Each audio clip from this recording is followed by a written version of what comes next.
My history is I'm Seaford through and through, really. My dad used to play here when I was a kid. I've been around the club pretty much my whole life. We wanted to be the first football club in the world to self-publish our NFTs.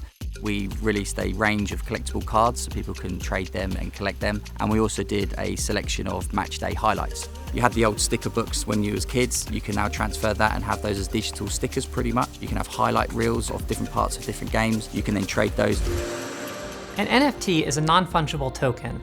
In other words, it's this way of representing ownership of an asset, whether digital or physical, on a blockchain or public ledger. And the way in which these can really interact with the football world is to represent ownership of merchandise released by teams in this sort of open ledger. NFTs can take on this ownership of digital assets that can then be brought into this digital environment to show your support and enthusiasm for a team. It represents an opportunity to have collectibles such as trading cards or even some team gear that can be shown on some kind of avatar in a digital environment. Investing in NFTs is tricky. I mean, they're a very recent phenomenon, and so there's nothing to really say that the price should always be going up. We should expect to see a good deal of volatility of NFTs in general, and I think the best way of coping with this is to be prepared for it. The football club, it's more a gamified social platform for football fans. Everything around the football culture, community and lifestyle.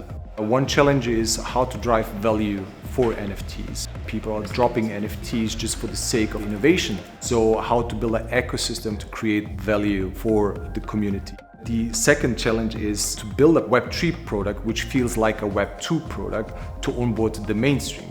As with any big innovation, there's an adoption curve. With NFTs in football, we're on the very early beginnings of that adoption curve. The stakeholders that can actually enable fans to be connected, they will be at the forefront. Football is very ripe for NFT marketing and ownership. If you do any sort of research into NFTs, you know the value is very much in the community. Football already has that. Un grande insegnamento che l'industria del calcio può trasmettere agli altri settori deriva proprio dall'esperienza degli NFT e dei fan token. Per approcciare in maniera determinata un nuovo business occorre fidelizzare al massimo la clientela, ridisegnando le modalità di engagement in un percorso di fusione tra digitale e reale, magari rivolgendosi alle persone meno come clienti e più come individui integrati in una comunità.